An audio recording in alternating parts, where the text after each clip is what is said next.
नमस्कार, म धरानबाट रमेश प्रसाई। आज पनि एउटा अत्यन्तै संवेदनशील विषय लिएर तपाईँ समक्ष आएको छु। मलाई विश्वास छ कि यो विषयको गम्भीरता बुझेर मेरा विद्वान शुभचिन्तकहरूले यो भिडियोलाई सक्दो शेयर गर्नु नै हुनेछ। मलाई केही मित्रहरूको चेतना देखेर बडो दया लाग्छ। उनीहरू भन्छन् मैले केपी ओलीको गुणगान गाएँ रे, त्यसकारण म नेकपाको कार्यकर्ता भएँ रे। मैले कांग्रेसको महासमिति बैठकको बेलामा कांग्रेसको नेतृत्व युवा नेताहरू गगन थापा र विश्वप्रकाश शर्माको हातमा आउनुपर्छ भने के म कांग्रेसको कार्यकर्ता भएँ? कि त उहाँहरूको मस्तिष्क पक्षपाती हुनुपर्छ, कि त स्मरण शक्ति आदि हुनुपर्छ। मोदी भ्रमणको सन्दर्भमा सबैभन्दा पहिले सरकारको आलोचना गर्ने, सशक्त आलोचना गर्ने सायद म नै थिएँ। म राजेन्द्र लिङ्गदेनका भाषणहरू खोजी खोजी सुन्छु। उहाँका अन्तर्वार्ताहरू र राष्ट्रिय एकता सम्बन्धी वक्तव्यहरू मलाई मनपर्छ। के म राप्रपाको कार्यकर्ता भएँ? मलाई आङ्काजी शेर्पाका पनि केही कुराहरू मनपर्छ। के म जनता समाजवादीको कार्यकर्ता भएँ? केपी ओलीका प्रशस्त कमजोरीहरू होलान्, तर यो भूमिले आजसम्म बहुदल आएको दिनदेखि आजका मितिसम्म त्यस्तो प्रधानमन्त्री कुन जन्माउन सकेको थियो जसले संसदमा उभिएर खुले आम भारतीय विस्तारवादको भत्सना गर्न सकोस् अनि राष्ट्रको पक्षमा, राष्ट्रियताको पक्षमा उभिएका प्रधानमन्त्रीको त्यो सत्कर्मको समर्थन गर्दा म नेकपाको कार्यकर्ता कसरी भएँ? म जुल्फिकार अली भुट्टोका भाषणहरू सुन्छु, के म पाकिस्तान पिपल्स पार्टीको कार्यकर्ता भएँ? म एलेक्सिस सिप्रासका अङ्ग्रेजी इन्टरभ्यूहरू सुन्छु, के म ग्रिसको सिरिजा पार्टीको कार्यकर्ता भएँ? म कहिल्यै कसैको कार्यकर्ता र अन्धभक्त होइन र हुन्न पनि, किनकि कार्यकर्ता यन्त्रवत हुन्छ। कार्यकर्ताको आफ्नो विचार हुँदैन, तर म मेरो ब्रह्मले देखेको सत्य बोल्छु, चाहे कसैलाई मन परोस् वा नपरोस्। मेरो भिडियो 10 लाख मानिसहरूले हेरेर कडा बोल्यो यसले भन्नुभन्दा 10 जनाले हेरेर सत्य बोल्यो यसले भन्नु मेरा लागि ठुलो हो। त्यसकारण मैले बोलेका कुरा कहिलेकाहीँ भिडले तारिफ गर्ने खालको नहुन पनि सक्छ। अहिले भोलि संसदमा नक्साबारे छलफल हुँदैछ। ऐतिहासिक रूपमा पहिलोपल्ट लिपुलेख, लिम्पियाधुरा र कालापानी नेपालको हो भनेर संविधान संशोधन गर्ने र निशान छाप सच्याउने कानुन संसदले भोलिदेखि पारित गर्दैछ, छलफल हुँदैछ। र आज 1-2 दिन अघिदेखि देशैभरि विरोध प्रदर्शनहरूको सुरुवात भएको छ सरकार विरुद्ध। हो, कोरोना संक्रमणको सम्बन्धमा सरकारलाई सफल भन्दिनँ म। सरकारका चरम लापरवाहीहरू छन्, व्यापक लापरवाहीहरू छन् र व्यापक भ्रष्टाचारको पनि सम्भावना छ। त्यसको हिसाब किताब गरौँला, सडकमा आन्दोलन नै गरौँला। तर अहिले भइरहेका प्रदर्शनहरूलाई भारतीय मिडियाहरूले कसरी देखाइरहेका छन् हेर्नुहोला र सुन्नुहोला। भारतीय मिडियामा देखिएका समाचारहरू, उनीहरू भनिरहेका छन् कि नेपालीहरूले नै नेपालको नयाँ नक्साको विरोध गरेर सरकार विरुद्ध प्रदर्शन गरिरहेका छन्। नेपालीहरूले नै नयाँ नक्साको विरोध गरिरहेका छन् र सरकार विरुद्ध सडकमा निस्किरहेका छन्। सडकमा उत्रिने जति पनि युवाहरू हुनुहुन्छ उहाँहरूको भावना पवित्र छ। उहाँहरू राष्ट्रभक्तिले सडकमा आउनुभएको हो। देशको शासन प्रणालीमा परिवर्तनका लागि, भ्रष्टाचारको उन्मूलनका लागि सडकमा आउनुभएको हो। तर भारतीय मिडियामा आइरहेका यी समाचारहरू हेरेर एकपल्ट सोचौँ त, हामी यसरी सडकमा निस्किँदा फाइदा चाहिँ कसलाई भइरहेको छ? सरकारका विकृतिहरूलाई ढाकछोप गर्न र सरकारको पक्षपोषण गर्न खोजेको होइन मैले। सशक्त आलोचना गरौँ, अनसन गरौँ, आन्दोलन गरौँ सरकार विरुद्ध, र परि आयो भने सरकार नै परिवर्तन गराउँ, नागरिक कु गर्नु परे पनि गरौँला। तर कमसेकम राष्ट्रियताको पक्षमा, राष्ट्रको पक्षमा यति बेला त एकताबद्ध हुन। तल्ला घरे छिमेकीसँग जग्गाको साँधको विवाद भइरहेको बेला परिवारभित्रै कोकोहोलो मचाउनलाई के यो समय उचित हो र? अब प्रसङ्गतिर लागौँ। आज मैले बोल्न लागेको प्रसङ्ग हो सरिता गिरीको। यी आयातित प्रवासी बेहुली नेपालले अपनाएकी, तर नेपाललाई कहिल्यै पनि नअपनाएकी, मधेसीको प्रतिनिधि ठहरिएकी, तर मस्तिष्कमा प्रशस्त बिहारी चेतना भरिएकी यी प्रवासी बेहुलीको अबौद्धिक आतंक अति भयो। शास्त्रमा अति सर्वत्र वर्जयत लेखिएको छ। अति भयो यी आयातित बेहुलीको आतंक। मैले यो अतिको जवाफ दिएको पनि हो, तर कहिल्यै पनि कुनै कुरा नसुन्ने र आफैले खाएको भाँडालाई समेत भकुन्डो खेल्न पछि नपर्ने यस्तो छेत्तरो चेतना भरिएका छेत्तरा मस्तिष्कहरूलाई तर्कले सम्झाउन नसकिँदो रहेछ। आफ्नो मालिक भक्तिमा लिप्त र भारतीय मालिकहरूलाई, आफ्ना माइती खलकलाई खुसी पार्नका निम्ति यतिका वर्षसम्म आफूलाई सम्मान गरेर सांसदको कुर्सीमा राखेको यो देशको सार्वभौम सत्ता विरुद्ध बोल्ने सरिता गिरीलाई मेरा तर्कले कुन अर्थ राख्ला र? त्यसकारण तर आज फेरि पनि बोल्नै पर्ने भयो, किनकि बारम्बार आफ्नो सार्वभौम सत्तामाथि हस्तक्षेप भएपछि कुनै पनि राष्ट्रभक्तको मुटुले सहन सक्दैन। आज सरिता गिरीका करतुतहरूले सम्पूर्ण नेपालीको मन दुखेको छ। नेपाली मात्र होइन, जसलाई हामी भुटानी भन्छौँ नि, भुटानी शरणार्थी भन्छौँ नि, नेपाली मन भएका ती भुटानवासी नेपालीहरू जो आफ्नो देशबाट डुक्पाहरूले खेदेपछि आफ्नो मातृदेश नेपाल खोज्दै आएका थिए, तर हामीले जिन्दगीभरि उनीहरूलाई शरणार्थी बनाएर राख्यौँ र अहिले अमेरिकातिर लखेटेर पठाइदियौँ। उनीहरूको पनि यति बेला मन दुखेको छ। विश्वभरिका नेपाली मनहरू दुखेका छन्। अहिले यसलाई हेट स्पिच भन्लान् कतिपयले। आदरणीय सरिता गिरीको मुखैमा छ हेट स्पिच हो, यो हेट स्पिच हो। हेट स्पिच मात्रै होइन, आफ्नो मातृभूमिको निन्दा गर्नेलाई, राष्ट्रको सार्वभौम सत्ता विरुद्ध बोल्नेलाई हिम्मत हुनेले हिंसाले जवाफ दिए पनि हुन्छ।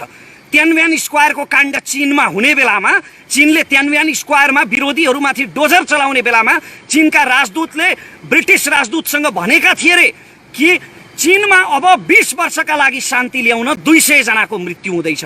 त्यसकारण कहिलेकाहीँ हिंसा र शक्तिको प्रदर्शनले पनि शान्तिको बाटो खोल्छ, राष्ट्रियताको बाटो खोल्छ। अहिले सरिता गिरीको विरोधमा जुन राष्ट्रिय एकता देखिएको छ नि, यो त्यति बेलै देखिनु पर्थ्यो जति बेला उपराष्ट्रपति परमानन्द झाले हिन्दीमा बकेर शपथ लिएका थिए। त्यति बेला गिरिजा र प्रचण्डले एउटै धरातलमा उभिएर यदि परमानन्द झालाई गलत्याएर उपराष्ट्रपतिको पदबाट निकालिदिन सकेको भए त्यति बेलै एउटा नजिर बस्ने थियो। अलक्षिणा देशद्रोही सीके राउतले नेपाल आमालाई जुकासँग तुलना गरिरहेको बेला कुनै राष्ट्रभक्त बहादुरले सीके राउतलाई 2-4 चड्कन लगाइदिन सकेको भए त्यति बेलै नजिर बस्ने थियो। तर हामीले कानुन नै यति फितलो बनायौँ कि माटोप्रति कुनै प्रेम नभएको विदेशी जोसुकै ऐरे गैरेहरू पनि हाम्रो संसदमा सजिलैसँग प्रवेश पाउन थाले र संसद जस्तो लोकतन्त्रको मन्दिरलाई नेपालको संसद हो कि बिहारको कुनै मेला बजार हो भनेर दोधार हुने गरी त्यस्तो स्थितिको सृजना गरे। अहिले हिन्दी बोल्दा केहीले भाषै त हो नि, के फरक पर्छ भन्ने टिप्पणी पनि गरे। भाषा होइन, हिन्दी हाम्रो राष्ट्रियतामाथिको आक्रमण हो। मैले पटक पटक भने कि संसदमा हिन्दी भाषा बोल्न प्रतिबन्ध लगाउनु पर्छ, किनकि यो हाम्रो राष्ट्रियतामाथिको आक्रमण हो। आदरणीय सरिता गिरीले भन्नुभयो कि हिन्दी नेपालको भाषा हो, मधेसलाई जोड्ने भाषा कुन त? माननीय सरिता गिरीज्यू, तपाईँको अज्ञानता देखेर मलाई दया लाग्छ। तपाईँले गङ्गा चौधरीको बौद्धिकतामाथि प्रश्न उठाउनु भयो, तर तपाईँको अबौद्धिकता देखेर चाहिँ मलाई दया लाग्छ। नेपालमा लिच्छवीहरू भारतबाट आएका थिए, तर ती लिच्छवीहरू हिन्दी बोल्दैनथे। इतिहासका पाना खोतलेर हेर्नुहोला, बौद्ध धर्ममा पाली भाषाको प्रयोग गरिन्थ्यो गणराज्यहरूमा। अनि नेपाली भाषाको पहिलो अभिलेख विक्रम सम्वत 1312मै फेला परेको छ। अशोक चल्लको अभिलेख, हाम्रा आला आली अटरी अटल गरी अक्र्या छु, यो नेपाली भाषाको प्राचीन रूप थियो। हामीले कहिल्यै पनि हिन्दीको काँध चढ्नु परेन संवाद गर्नका निम्ति। नेपाली भाषाको इतिहास त्यति पुरानो हो। र यदि तपाईँ तराईको प्रसङ्ग कुरा गर्नुहुन्छ भने, यदि तपाईँ तराईको विषयमा कुरा गर्नुहुन्छ भने, तराईको सबैभन्दा प्राचीन भाषा मैथिली हो। र रामायणमा यदि हेर्ने हो भने, जब अयोध्याबाट भगवान रामचन्द्र आएको बेला अयोध्यावासीहरू संस्कृतमा कुरा गर्थे, त्यति बेला पनि मिथिलावासीहरू मैथिलीमा बोल्थे। त्यसकारण सबैभन्दा प्राचीन तराईको भाषा मैथिली हो। तर अहिले जबरजस्त तराईमाथि हिन्दीलाई लादिँदैछ। र यो पहाड र तराईको विवाद होइन, किनभने सरिता गिरी कुनै तराईभाषी हुँदै होइनन्। मधेसी जनताको अधिकार हनन गरेर, कुनै मधेसी उम्मेदवारको अधिकार हनन गरेर जबरजस्ती संसदमा पुगेकी भारतीय हुन्। She is Indian by birth. हाम्रो त सालनाल गाडिएको छ यो माटोमा। त्यसकारण मलाई जति दुःख लाग्छ, यो देश दुख्दा मलाई जति दुख्छ, एउटा तराईवासी नेपालीलाई पनि त्यति नै दुख्छ, किनभने यही माटोमा सालनाल गाडिएको छ। त्यसैले त तराईबाट राष्ट्रभक्त गङ्गा चौधरी जस्ता सभासद जन्मन्छन्, जसले सधैँ निरन्तर राष्ट्रियताको पक्षमा बोल्छन्। तराईको प्रतिनिधित्व सरिता गिरी जस्ताले होइन, गङ्गा चौधरी जस्ताले गर्छन्। तर हाम्रो कानुन यति फितलो भयो कि हामीले कुनै पनि विदेशीलाई आफ्नो संसदमा सजिलैसँग प्रवेश पाउने गरी कानुनमा व्यवस्था गर्यौँ। अहिले मधेसी भनिने दलहरू माग गरिरहेका छन् कि संविधान संशोधन गरेर विवाहित अङ्गीकृतलाई पनि प्रधानमन्त्री राष्ट्रपति हुने अधिकार दिनुपर्छ। भारतबाट विवाह गरेर आएका सरिता गिरी जस्ता इन्डियनहरू, जसको रगतमा भारत भरिएको छ, बाजा गाजा बजाएर र सिन्दुर पहिराएर कुनै नेपालीले भित्र्याउँदैमा कोही नेपाली हुँदैन भन्ने कुरा सरिता गिरीको वक्तव्यले त प्रमाणित गरिसक्यो नि।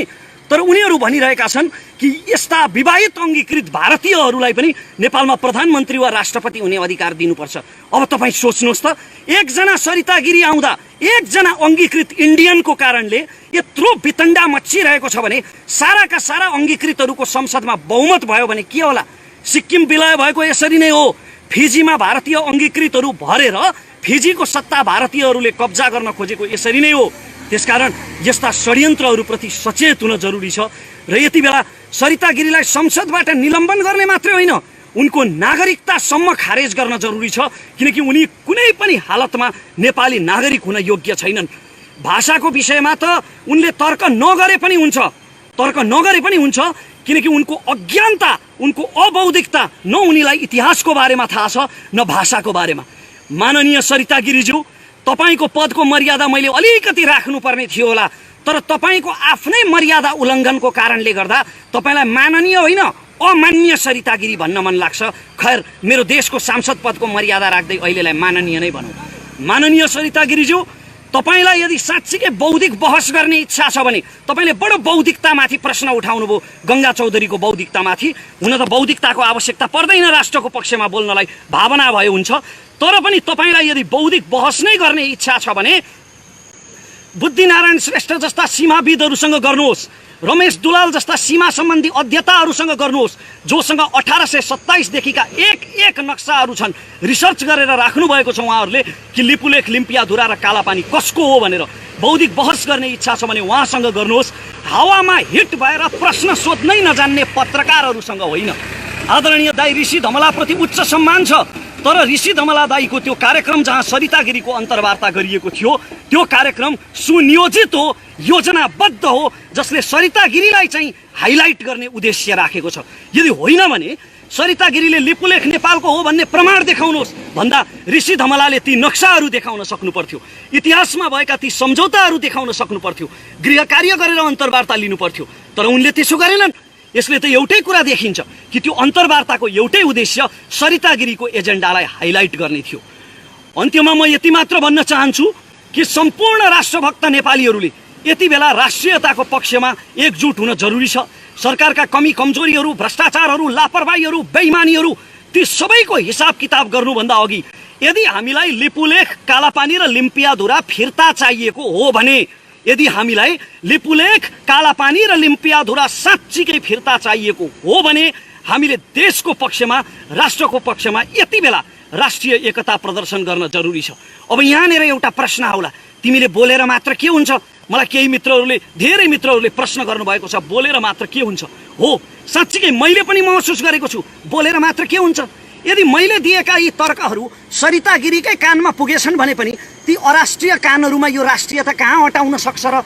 त्यसकारणले अब मैले बोल्नुभन्दा एक कदम अगाडि बढेर आफूले सकेको, एउटा साधारण नागरिकले सकेको एक्सन लिने निर्णय गरेको छु। एउटा नजिर बसाल्नका लागि कि नेपालको राष्ट्रियतामाथि तिमीले आक्रमण गर्यौ भने नेपालको हरेक नागरिकको मन दुख्छ र तिमीले त्यसको दण्ड भोग्नै पर्छ भन्ने कुरा प्रमाणित गर्नका लागि मैले तुरुन्तै सरिता गिरी विरुद्ध नेपालको न्यायपालिकामा जाहेरी दिने र उहाँले गरेका टिप्पणी राजद्रोही किसिमका छन्, देश विरोधी छन् र यस्तो टिप्पणी गर्ने सांसदलाई तुरुन्त कारबाही गरियोस् भनेर नेपालको कानुनी निकायमा, अदालतमा मैले जाहेरी दिने निर्णय गरेको छु, मुद्दा दायर गर्ने निर्णय गरेको छु र म सम्भव भएसम्म म आफै काठमाडौँ आउनेछु यो मुद्दा दायर गर्नका लागि। र सम्भव भएन भने, यदि लकडाउनको कारणले म आउन सकिनँ भने मेरो कानुनी सल्लाहकारले यो मुद्दा मेरो तर्फबाट दायर गर्नुहुनेछ र यस मुद्दामा मेरो तर्फबाट डाक्टर सुरेन्द्र भण्डारीले मेरो कानुनी सल्लाहकारको रूपमा बहस गर्नुहुनेछ। उहाँको, डाक्टर सुरेन्द्र भण्डारीको अभियानसँग, उहाँको राजनैतिक धारणासँग, उहाँका विचारहरूसँग मेरा धेरै विमतिहरू छन्। उहाँको अभियानसँग मेरो कुनै सम्बन्ध छैन, तर राष्ट्रियताको मुद्दामा, यो मुद्दामा उहाँले मलाई सहयोग गर्ने वचन दिनुभएको छ र सायद मेरो आर्थिक क्षमतालाई बुझेर पनि होला उहाँले यो मुद्दा मेरो तर्फबाट निःशुल्क लड्ने वचन दिनुभएको छ। म उहाँलाई यसका लागि धन्यवाद दिन चाहन्छु र तपाईँहरू सबैलाई म यो भन्न चाहन्छु जाँदा जाँदै कि जहाँबाट जसरी सकिन्छ, को कता, को कुन जातको, को कुन धर्मको, को कुन दलको, को कुन खेमाको भन्ने कुरा यति बेला नसोचिकन राष्ट्रियताको पक्षमा एकजुट हौँ र यस्ता देशद्रोहीहरूलाई हतोत्साहित गरौँ। जय देश। एकैछिन रमेशजी, केही प्रश्नहरू मैले गर्नुपर्छ अझै पनि क्लियर बनाउनको निम्ति। हामी पानी परिरहेको सन्दर्भमा छौँ, रुखमा ओत लागेर यो भिडियो खिचिरहेको अवस्था हो होइन? तपाईँले माननीय सरिता गिरीज्यूलाई देशद्रोहको मुद्दा दायर गर्दै हुनुहुन्छ होइन? यसअघि नागरिकहरूले यस्तो मुद्दाहरू हालेका छन् कि छैनन् राष्ट्रियताको सन्दर्भमा सङ्कट आउँदा? अहिलेसम्म मैले जानेसम्म मलाई थाहा छैन होइन परमानन्द झा विरुद्ध चाहिँ मुद्दा परेको थियो। कतिपयले भन्लान् नि त सरिता गिरीलाई रमेश प्रसाईले मुद्दा हाल्ने काठमाडौँ जाने हिरो हुनको लागि एउटा स्टन्टबाजी गरेको भन्ने हुन सक्छ नि। स्टन्टबाजी गरेको भए त अहिले म सरिता गिरीको समर्थन गर्थेँ नि जीवनजी, झन् भाइरल हुन्थ्यो भिडियो होइन र। के भन्नुहुन्छ तपाईँलाई, जसरी तपाईँ यो एक किसिमको आवेग त होइन, किनकि म आफै तपाईँको मित्र भएको कारणले गर्दा पनि कसैलाई मुद्दा दायर गर्नु यो त्यति चान्चुने विषय होइन। काठमाडौँसम्म जानुपर्छ, त्यहाँनिरका बस्दाका खर्चहरू हुन सक्छन् होइन, त्यहाँनिर आउँदा जाँदाका नसोचेको अन्य धेरै खर्चहरू पनि हुन्छन् नि रमेशजी। हेर्नुहोस् मलाई आर्थिक रूपमा गाह्रो छ, तर कहिल्यै पनि कसैको अगाडि हात नफैलाउने मेरो स्वभाव हो। त्यसकारण म आफूले सकेसम्म गर्छु र म किन गर्छु भने मेरो आत्मसन्तुष्टिका लागि गर्छु। मेरो राष्ट्र विरुद्ध यति धेरै यति खुलेआम यति छाडातन्त्रको रूप चाहिँ प्रयोग गरेर मेरो राष्ट्र विरुद्ध बोल्ने एकजना राष्ट्रघातीलाई सजाय दिलाउनका निम्ति मेरो आत्मसन्तुष्टिको लागि म अवश्य गर्छु जीवनजी, आवेग होइन। पछिल्लो समयमा तपाईँले यो लकडाउन भइसके पश्चात बढीभन्दा बढी अध्ययन गरिराख्नु भएको छ, विभिन्न किसिमका विश्वव्यापी किताबहरू पढिराख्नु भएको छ, मानिसहरूलाई हाजिरा दिएर खोजेर होइन विभिन्न तरिकाले आफ्नो चाहिँ पढ्न सक्ने त्यो तपाईँको शारीरिक क्षमता नरहँदै पनि तपाईँले दिनको 6-7 घन्टासम्म किताब पढिरहेको अवस्था छ। यो प्रेरणा ती किताबको अथवा कुनै पनि देशको नागरिकले गरेको कपी भन्नु या अथवा त्यहाँबाट अनुसरण गरेको हो कि के हो? होइन, राम्रा कुराहरूको अनुसरण गर्नुपर्छ, तर मैले चाहिँ कसैबाट पनि अनुसरण गरेको होइन। मैले सरिता गिरीलाई बोलेर पहिले पनि उत्तर दिएको हो, फेरि पनि बोल्नु पर्यो रमेशजी यो विषयमा भनेर धेरैजनाले भन्नुभयो। अनि घरिघरि बोलेर यसको के अर्थ लाग्छ र? ल अहिले भन्नुहोस् न, सरिता गिरीलाई कतिजनाले सिधै सदनमा उभिएर भन्नुभयो, गङ्गा चौधरीले त सिधै सदनमै उभिएर उहाँलाई भन्नुभयो नि, तर कुनै अर्थ लाग्यो त? क्षेत्र चेतना भएका मानिसहरूलाई तर्कले सम्झाउन सकिँदैन रहेछ। म तपाईँको साथी पनि हो, आजको मितिसम्म तपाईँ कुनै पनि पार्टीको चुनावको र्यालीमा जानुभएको छैन, कुनै पनि पार्टीलाई खुलेर समर्थन गरेको रेकर्डमा आत्मा साँची राखेर श्री पशुपतिनाथलाई साँची राखेर भन्छु कसैको तपाईँ कार्यकर्ता होइन, यो कुरा मलाई चाहिँ थाहा छ होइन। तपाईँले चाहिँ नेपालको प्रधानमन्त्रीको विरोध सम्भवतः चाहिँ तपाईँको सामाजिक सञ्जालमा फेसबुक मार्फत गर्ने तपाईँ पहिलो व्यक्ति होला। नरेन्द्र मोदी आउँदा तपाईँले प्रधानमन्त्रीको खुबै आलोचना गर्नुभएको थियो, केही सुझावहरू पनि दिनुभएको थियो। फेरि पनि गर्छु र पनि गर्छु, यदि सरकारका दुष्कर्महरू अगाडि आयो भने म फेरि पनि गर्छु। पछिल्लो समयमा तपाईँले राष्ट्रियताको सन्दर्भमा प्रधानमन्त्री केपी शर्मा ओलीलाई समर्थन गरिरहँदा केही मान्छेले यो त नेकपाको कार्यकर्ता रहेछ पनि भनेर कमेन्ट गर्छन् नि। अघि एकजना नेपाली चाहिँ एउटा साथीले गरिराख्नु भएको होइन, त्यो उहाँहरूको अज्ञानता हो, पूर्वाग्रह हो। मैले अघि भिडियोमा पनि भनिसकेको छु, ती पक्षपाती आँखाहरू हुन्। कङ्ग्रेसको गगन थापालाई मन पराउँथ्यो तपाईँ कुनै समय? शर्मालाई म समर्थन गर्छु, राजेन्द्र लिङ्गदेनलाई समर्थन गर्छु, आङ्काजी शेर्पाका अन्तर्वार्ताहरू सुन्छु। मलाई कसको कार्यकर्ता भन्ने त?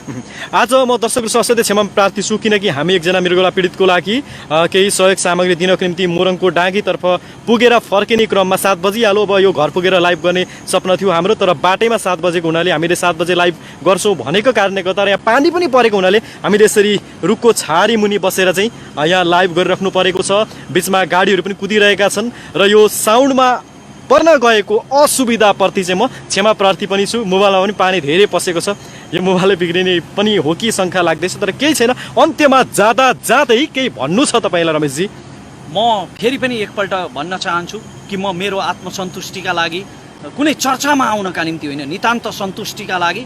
र मलाई जति मन दुखेको छ सरिता गिरीको कारणले, जति मेरो भावनामा चोट लागेको छ र जति मेरा शुभचिन्तकहरूको भावनामा चोट लागेको छ, विश्वभरि रहेका नेपालीहरूको भावनामा चोट लागेको छ, त्यसको पूर्तिका लागि म आफूले सकेसम्म सरिता गिरीमाथि मुद्दा दायर गर्दैछु राज्यद्रोहको। यो फेरि पनि एकपल्ट जानकारी। तपाईँलाई कुनै राजनीति रूपमा चाहिँ भोलि आउनु पनि छैन, राजनीति गर्नु पनि छैन? मलाई छैन। हस्, सबै हाम्रा जसले यति बेला हेरिराख्नु भएको छ तपाईँले सबैलाई धेरै धेरै धन्यवाद। यो साउन्ड असाध्यै असुविधा पर्न गएको छ, आज हामीले यसरी चाहिँ बाटोबाट खिच्नु पर्यो। यति भन्दै म यो धरानको सेउती पुलबाट आज्ञा हुन चाहन्छु र त्योभन्दा अगाडि तपाईँले सेयर गर्न सक्नुहुन्छ, डाउनलोड गरेर पनि हाल्न सक्नुहुन्छ फेसबुक लाइभलाई। यति भन्दै म क्षमा चाहिँ माग्न चाहन्छु गलत भएको खण्डमा, भन्दै रमेशजीलाई पनि धन्यवाद दिँदै म आज्ञा हुन चाहन्छु। हवस् त, सबको जिन्दाबाद।